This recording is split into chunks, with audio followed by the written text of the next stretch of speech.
दोस्तों, आज आप मैं एक ऐसी कहानी सुनाने जा रही हूँ कि आप आज से पहले कहीं नहीं सुने होंगे। यह कहानी है एक परदेसी और बुद्ध की। चलो अब चलते हैं कहानी पर, तब तक चैनल को सब्सक्राइब कर लीजिए। मैं क्या कहूँ महाराज, वहाँ तो एक से एक कपटी और दुष्ट लोग रहते हैं, इसलिए तो उन्हें छोड़कर यहाँ बसेरा करने के लिए आया हूँ। महात्मा ने जवाब दिया, बंधु, तुम्हें इस गांव में भी वैसे ही लोग मिलेंगे, कपटी, दुष्ट और बुरे। वह आदमी आगे बढ़ गया।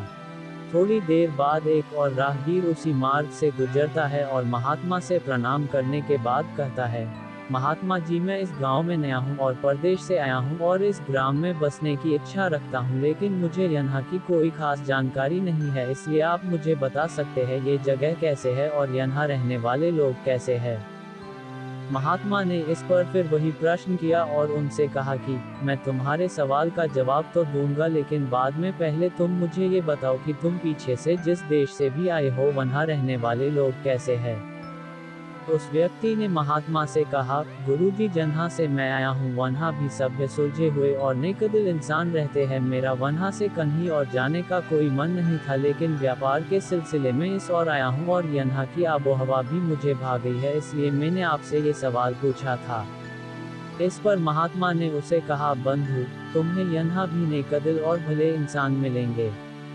वह राहगीर भी उन्हें प्रणाम करके आगे बढ़ गया।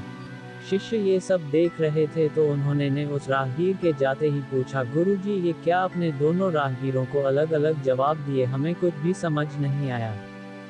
इस पर मुस्कुराकर महात्मा बोले, वत्स, आमतौर पर हम अपने आसपास की चीजों को जैसे देखते हैं वैसे वो होती नहीं है, इसलिए हम अपने अनुसार अपनी दृष्टि पॉइंट ऑफ व्यू से चीजों को देखते हैं और ठीक उसी तरह जैसे हम हैं।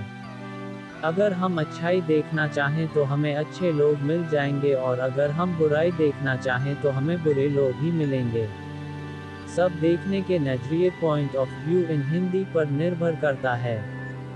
यही जिंदगी का सार है।